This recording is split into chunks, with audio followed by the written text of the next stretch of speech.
Hello, guys. You're welcome back to my channel. If you're tuning in for the first time, thank you and welcome. If this isn't your first time, thank you and welcome. So today we're going to be doing endpoints, service endpoint, and then private endpoint, right? And you know how we do it, right? We'd like to paint scenarios on why when this either of these endpoints could be useful so that when you're in that situation, you know which of the endpoints to use and how to use it. I got you, don't worry. So for service endpoint, right, let's say that you have a web app inside of a virtual network and then it needs to save files to an Azure storage account. Okay, but you don't want the storage to be open to everyone. So you allow only your virtual network to access it using a service endpoint. The storage still has a public IP, but only your virtual network can reach it. Okay. Okay. So for private endpoint, let's say that your application handles sensitive data, but it has to connect to an Azure SQL database without passing through the internet at all. Right? So you create a private endpoint and then the SQL database gets a private IP instead of that virtual network. And then it acts like a fully internal resource. If you have questions as to this scenario, just feel free in the comment section and they will be there to help. Okay, so it's time to get our hands dirty, right? And the first thing we're going to be doing is creating a resource group. Right, I like to create a resource group like so over here. So come over here to create, and I want to give this resource group a name of, since we're doing endpoints today, we're doing service and we're doing private. Let's do SP endpoint, right? Like so. Okay. So come over here to review and create that, and then we'll come over here to create. So now that that is creating, basically it takes about 2 seconds to do that. You can see that here. The next thing we're going to be doing is to create a storage account. So you can come here and type storage account here. You can come over here, whatever works your boat. Come over here and type storage account. And for the storage account, right, we just come over here to create our storage account. So for the resource group, we gave a resource group of S&P endpoints. I forgot to write resource group so that I just know that this is a resource group thingy because I wanted to give that name here, but no problem. All right. So for our storage account name, let's do storage ACG. Yeah, I like that suggestion. Storage African Cyber Girl. Okay, so I don't think we had any errors for that. We're good to go. So our preferred storage account, right? We can do Azure Blob Storage. We can do Azure Files. We can do tables and queues.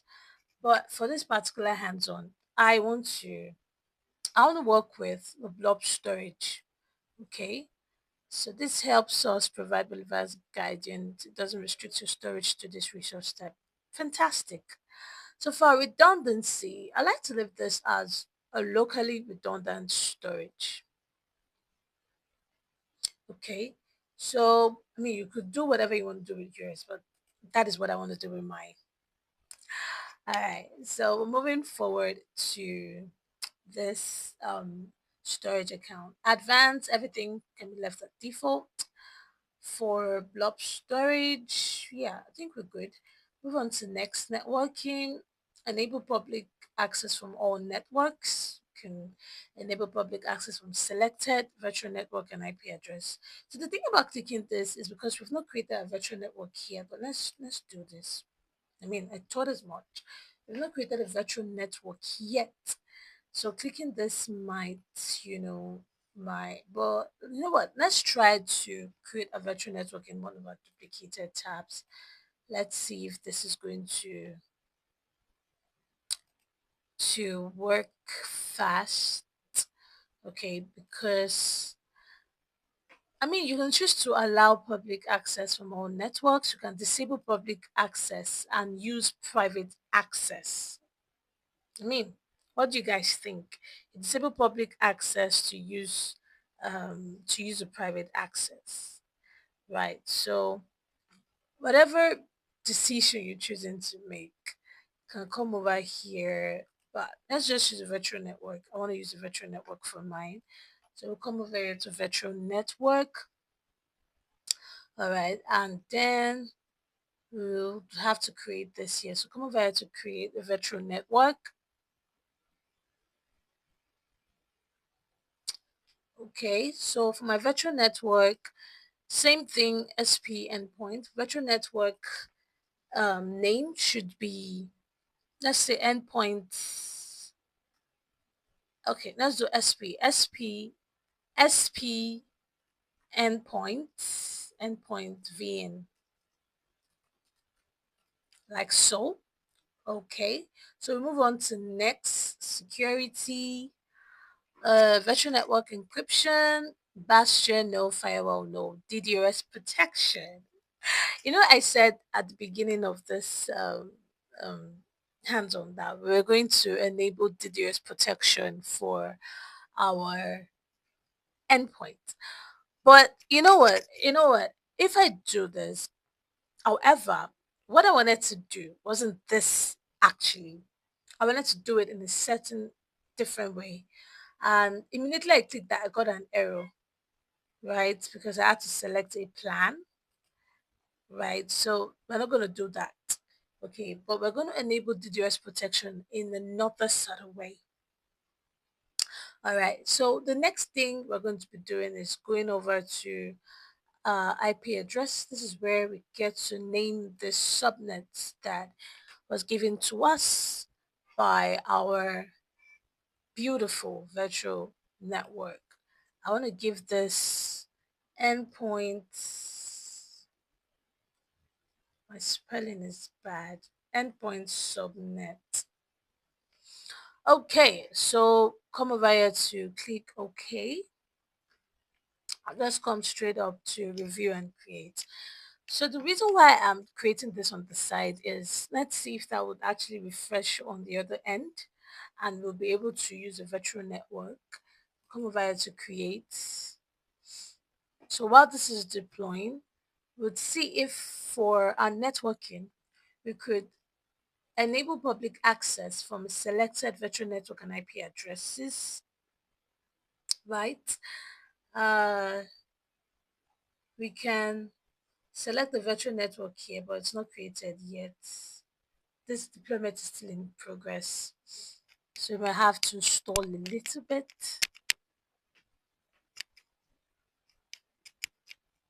Deployment. Yeah, our deployment is complete now. So we'll come over here. We may have to refresh this. Oh my god. I just hope it doesn't take us to the very beginning. I hope it just stays at the networking side of this. But if it does, we'll just, speed up things since we already know what to do. Wow, it did. Oh, I didn't think that was going to. So let's just speed up work.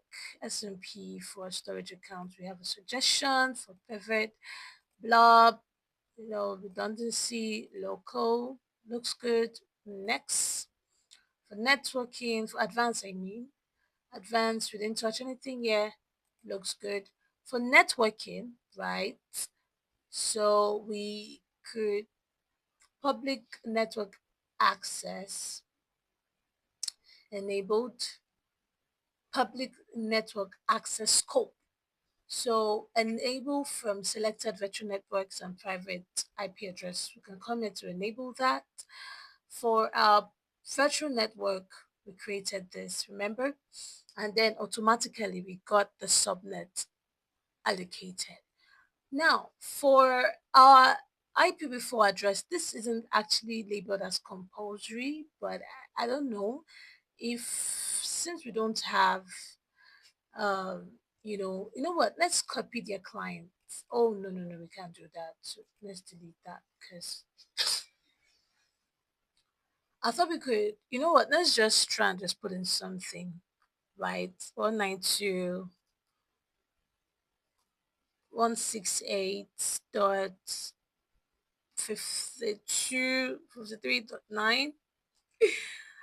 As that was just made up. So we go on to public access. We can disable this. Oh, so we can actually disable public access, and then nothing is, recommended. So if public access is enabled, then we can select virtual network. Okay, so let's enable public access and then let's continue from where we stopped. Select the one we just did, virtual network, this, and you know what, let's just go with what we did, 168.53.8. Okay, so this looks good. Do you want to add a private endpoint? Let's see. Let us see. Let us see. Let us see. Let us see. So, okay. So we're adding a private endpoint here, but right now we are not doing private endpoint. Okay, we will do private endpoint later. But this is our service endpoint, right? But we're currently creating a storage account. Okay, and moving on to the next thing is data protection. Okay, um, encryption, encryption type, MMK, CMK, customer managed or Microsoft managed. For this hands-on, we leave it at Microsoft managed, but I mean, you could do customer managed keys if you like, and I think you'd have to do a key vault for that. Yeah, right. But like I said, we leave it as a Microsoft manage and we go on to review and create. So our storage account is currently created and I'll post this video. Don't come back when it is created. All right, so I noticed that we had an error and I wanted us to figure out the error out together. Okay, so I don't know where this error is coming from. If you click on the error detail, we can see that, okay, let's explain with Copilot. Let's see explanation we're going to get.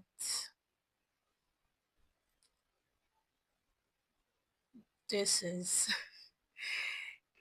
just one of those days, right? Okay, so explain Copilot. Waiting. Could you specify the Azure service you're deploying with this template? Also, have you verified the network ACLS.IP rule parameters are in correct format? Lastly, did you make any particular changes to the template before the error occurred?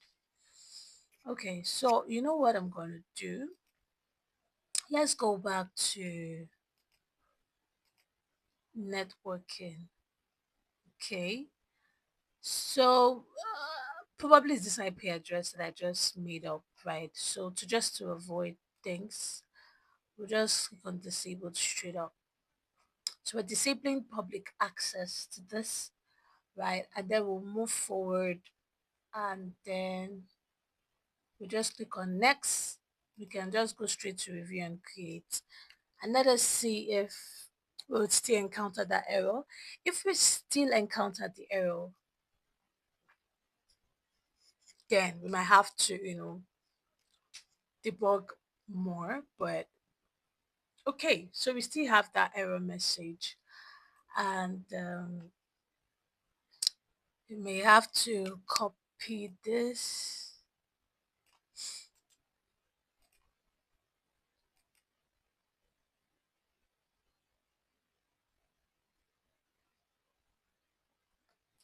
Like to use Copilot. Okay.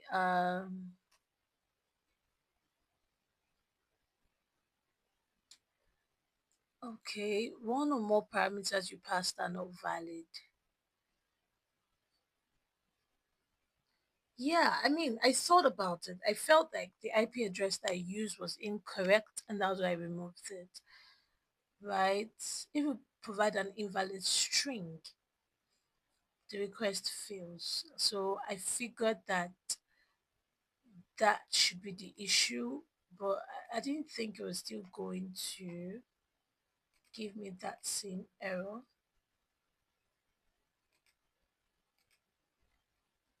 of disabled public access. Man, I really, let's do internet routing. Nah, let's do Microsoft routing. I really expected that. Next, next. So it's just quite unfortunate that we don't have like a refresh button that we can just refresh that particular tab.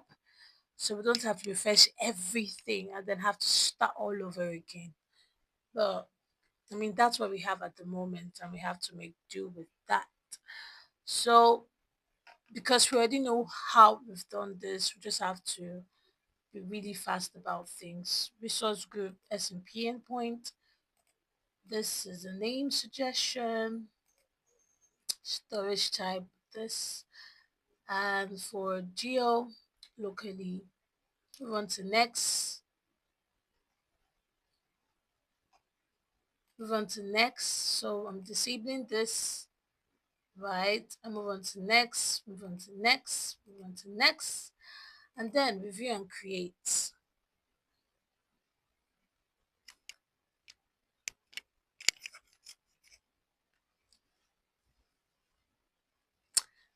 And then create.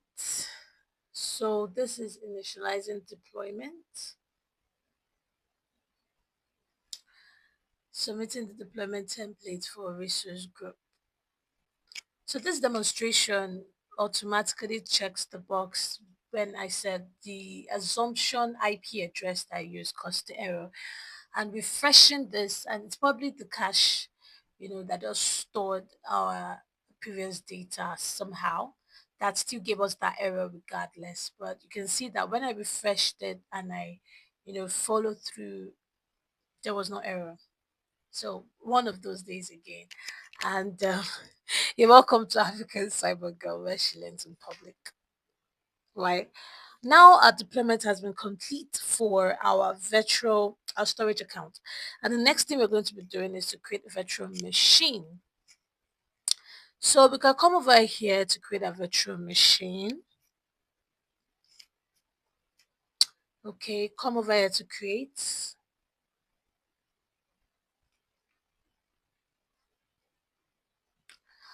Okay, so for our resource group, right, we'd stick with endpoint, SMP endpoint, a virtual machine name. Let's do endpoint VN.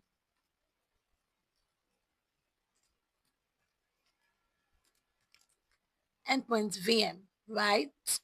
For our east, I know that we're going to have an issue with the zones and this region, but you know what? Let's just do zone 3 because usually zone 1 isn't supported when we use Windows 2022. So this looks good. This looks good. This looks good. A username, easy admin, right? Yeah. So I have a safe password from Easy Admin. That's why I always like using Easy Admin. It's supposed to suggest the password for me, but no kidding. All right, so that has been done. Okay, looks good. Move on to Dix. And for Dix, we have a Dix type of standard, right? Move on to networking. Move on to management. Move on to monitoring. Disabled diagnostics. Move on to advanced. Move on to tabs. Move on to review and create. And our virtual machine is coming to life. Right. Our RDP port is open to the internet, but we're doing a hands-on. So for our virtual machine, our validation is passed and come here to create. Okay, so while that is creating, I'm going to be pausing this video and then we'll come back and see what we've done. And so our virtual machine deployment is complete.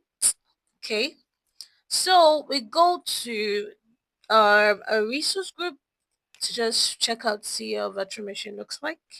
You can see that it is running. The agent status is not ready yet. I mean, this is a recurring error. I really don't know what causes that, but this is not where we're going to be doing our work. So we're going to go to resource group. Can we find it here? No, we can't. So we'll come over here to this place, to our resource group, and then we click on the resource group that we created, which is S&P Endpoint. Okay. So right now, what we're looking for is the virtual network that we created, which is this. I know that we didn't end up using the virtual network when we, created the storage account. But if we had to proceed publicly without, having to use a virtual network, we'd have to create a virtual network after that storage account. But since we already created the virtual network, when we were creating the storage account, then there's no need to do that anymore, just in case you follow this method and you can't see a virtual network, you just have to create a virtual network again. So we'll come over here in our virtual network, click on this, and we are going to see service endpoint, right? So let's expand this and we are looking for service endpoint. Voila! So you can see here in our service endpoint, this is where we are going to add a service endpoint, right? So we'll come over here to add. Okay. So for service, what should we do? Because we created a storage account, we can pick Microsoft Storage. We can leave this as service endpoint policies. A subnet, we have a subnet, right? Oh, that was a mistake. We have a subnet, right? Or yeah, we can do a key vault, but we'd have to create a key vault. But since we already have an account, let's just proceed. And then we add it. Okay, so now we are successfully adding service endpoints to our virtual machine through our virtual network. And then while we're waiting for this to update, to add a private endpoint is quite different from this, right? So now that we can see that that has been updated, come over here and so come over here to our resource group. This is a resource group, right? And here in our resource group, let's click on the one we just did. Yeah. So right here on the resource group, the one we just did, come over here to create. And here it's going to give us a marketplace, you know, where we can now select whatever that we want. So close this. What we're going to be looking for now is a private private what private endpoint. It already brought it out here, and we are just going to add it directly from here. Private endpoint, new, get rid of you.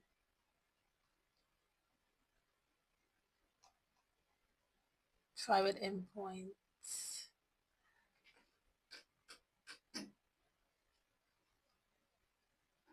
private endpoint. Which of them are we going to be picking?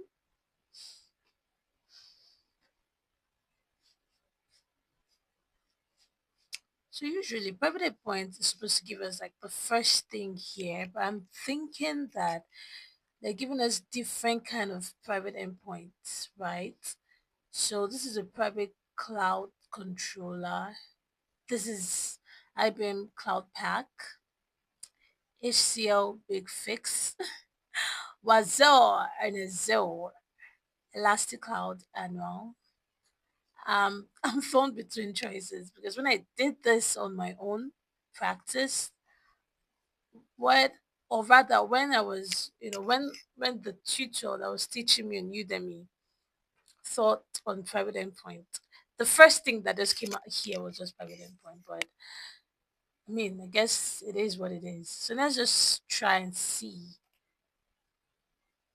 private access cloud controller for Azure.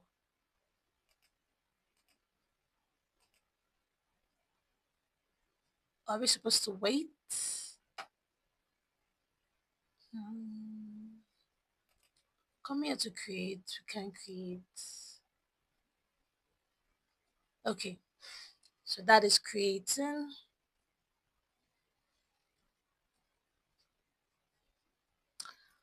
It's taking us to a virtual machine. We already created a virtual machine, but the difference is that the image here is going to be the private endpoint. Weird, right? So, should we proceed to creating this? You can see that the resource group is here, virtual machine name is here. This is the private that we just created. This feels wrong. Let's go back here. But because this is a new UI, right? Private endpoint, private endpoint. Yeah, I mean, this is what we're seeing, but we'll check back definitely. But let us go back to our virtual networks to how we created the service endpoint because, yeah, this is the virtual network that we created. Let's see if we can create a public endpoint, private endpoint straight up like we did the service. This is private endpoint here. I mean, we can see here that we cannot actually create one here. So I guess we have to just, follow what we have. Go back to our resource group, SMP endpoint, right? Come over here to create, and then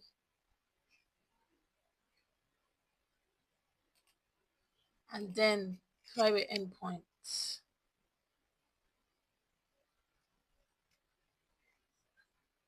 private endpoint, endpoint.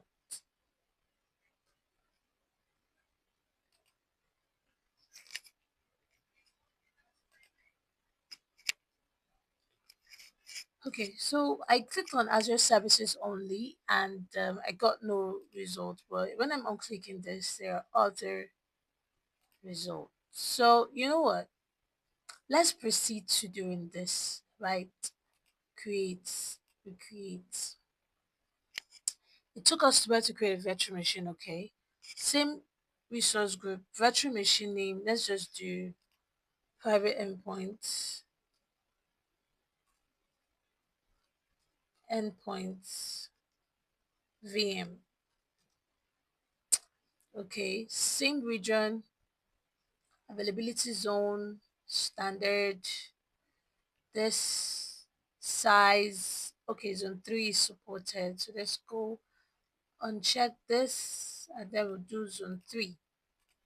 All right, so you can see the authentication type that the authentication type here is SSH, public key, or password. Either ways, Azure user is our username. Generating key pair, yes. Okay, so we'll move on to, you can see now that our selected inbound port is SSH. So let's move on to Dix. So in our Dix, we're leaving this to be standard. Recommend premium. Okay, so let's do premium then. Okay, so move on to networking. And yeah, we can see that the one we created was automatically assigned. We move on to management, right? We move on to monitoring, disabled diagnostics, move on to advanced, move on to tags, and then move on to review and create.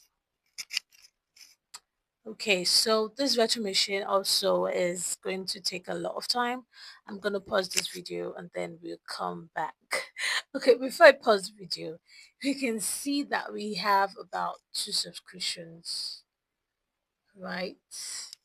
So this cloud controller, which is going to be working as our private endpoint, this is the bill, right? And this is the bill for our Dix by Microsoft. And then we come over to proceed. So we can see that we have set the SSH port open to the internet and it's only recommended for testing. I'll always make corrections whenever we want to. So we'll just come here to create and I'll pause this video and then we'll come back when this is created and then we'll check. Hmm. All right, download new key pair. Let us see how this is going to function.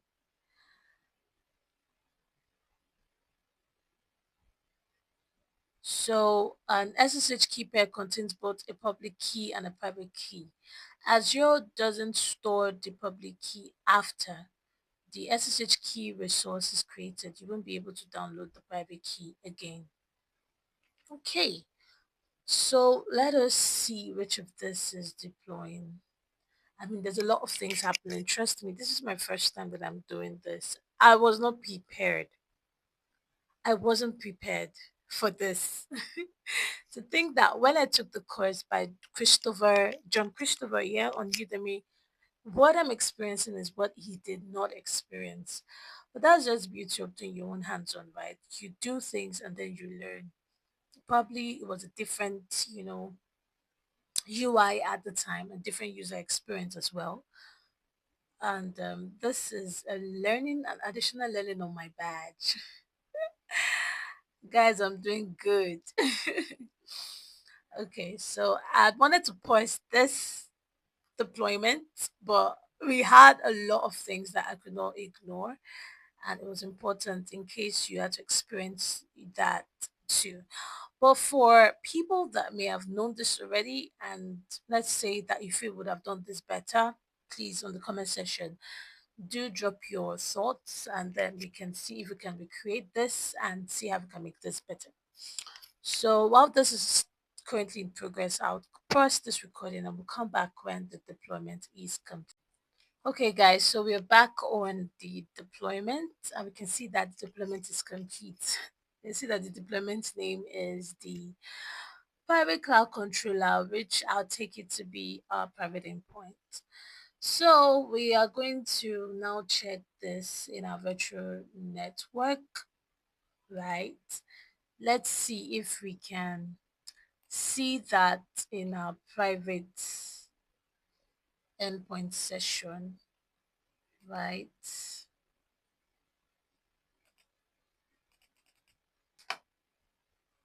And we can see that nothing displayed here. So we can see that I didn't refresh here. So guys, wow. I don't think John Christopher's tutorial is going to help here. We might have to manually search for private endpoints and create it like the way that we've been creating things. So come here and click on private endpoint. Hopefully there's something about it here. We have it here, right? And we come here to create. Okay, so for our resource group, we have our resource group S&P endpoint. Our name, we can do private endpoint.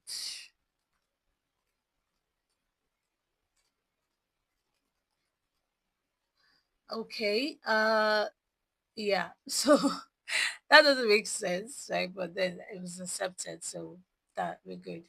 So moving on to resource here, right? So connection method, connect to an Azure resource in my directory, connect to an Azure resource by resource ID or alias. So if it's my directory, what would be a resource type?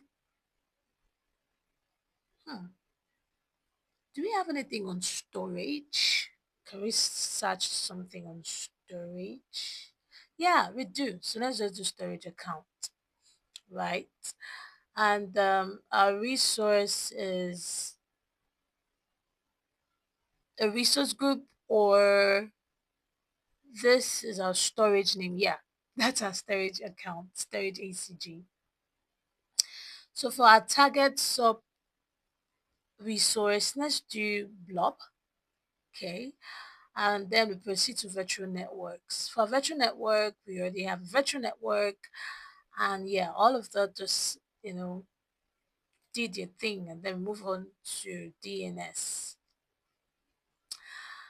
Wow, and yeah, we're good with this. Yeah, move on to tags, and then we move on to review and create, and then we create. Okay, 21 in final validation. So apparently, John Christopher's tutorial didn't help me at the time. At this time, because we could not create a private endpoint through the virtual network or through the resource group, actually. So we had to create a private endpoint manually. And we are submitting deployment at the moment. So I'm going to pause this video and come back when this is completed. All right, so our deployment is complete. Let's go to resource and just check it out. Let's see how it looks like on the inside. Hopefully we should be able to find this in our virtual network, but this is how it looks, right? So let's go to our virtual network to see if we are going to find it inside of that. So this is the virtual network that we created. Yeah. And yeah, so we'll come over here to private endpoint. Thankfully, this came, this applied, this reflected. I'm excited. Oh yes, so let's check why this is disabled. Oh, okay, okay. All right, so our network policy is disabled. You can come over here. Can we enable it?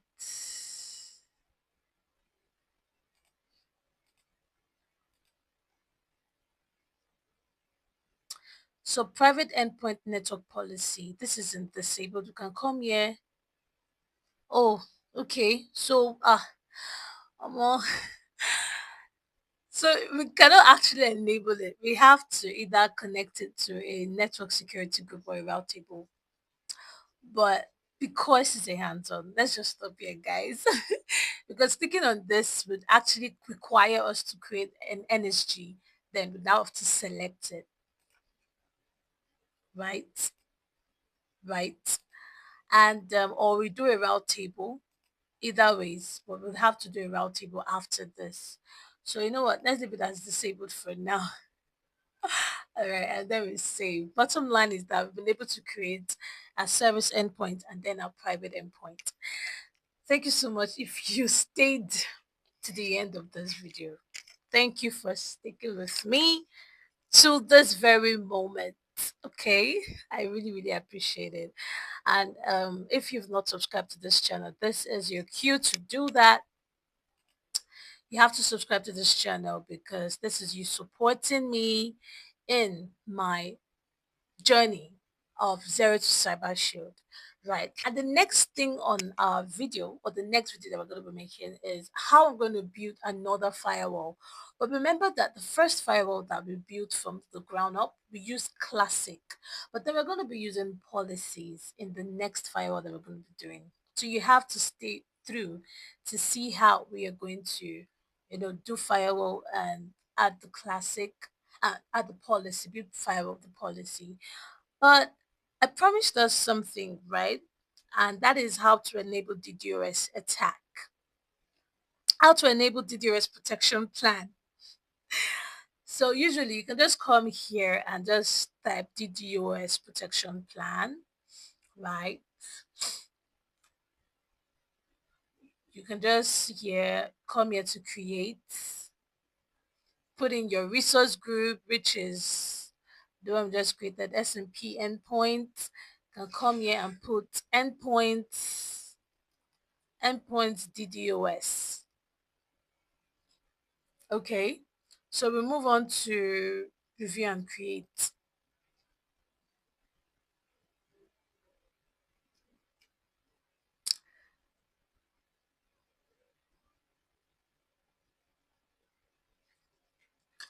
Okay, so our validation passed. I'll come over there to create. So we're creating a DDoS protection plan, distributed denial of service. That is the full meaning of DDoS. And for our cybersecurity professionals, we know what DDoS attack is. Is that attack where a particular network is being a lot of traffic is being sent to a particular network to make sure that that network is inaccessible to its main users. That's just the simplest way of saying, of explaining what a DDoS is. And now that that is created, you can go to resource, right? It's an attack technique used by threat actors, right? So we come here and we can add a protective resource. The protected resource is where we can now select if we are going to be adding a firewall. That is if we have a firewall. But at the moment, we don't have a firewall. That's why we don't have any suggestions here. But virtual network, we do have a virtual network, but I don't know why it isn't displaying here. Application gateway, right? We're going to be having a list. Bastion host, yeah. Load balancer, network, NIC, for network, virtual machine skill set, virtual network, gateways, virtual network. Okay, so that is how you do your distributed protection plan. So for the firewall that we're going to be working with that has three policies, we're going to be doing this distributed denial of service protection plan alongside it, and then we'd have a firewall to test with it. I'm excited. I hope you are too, and I'll be seeing you next time in my next video.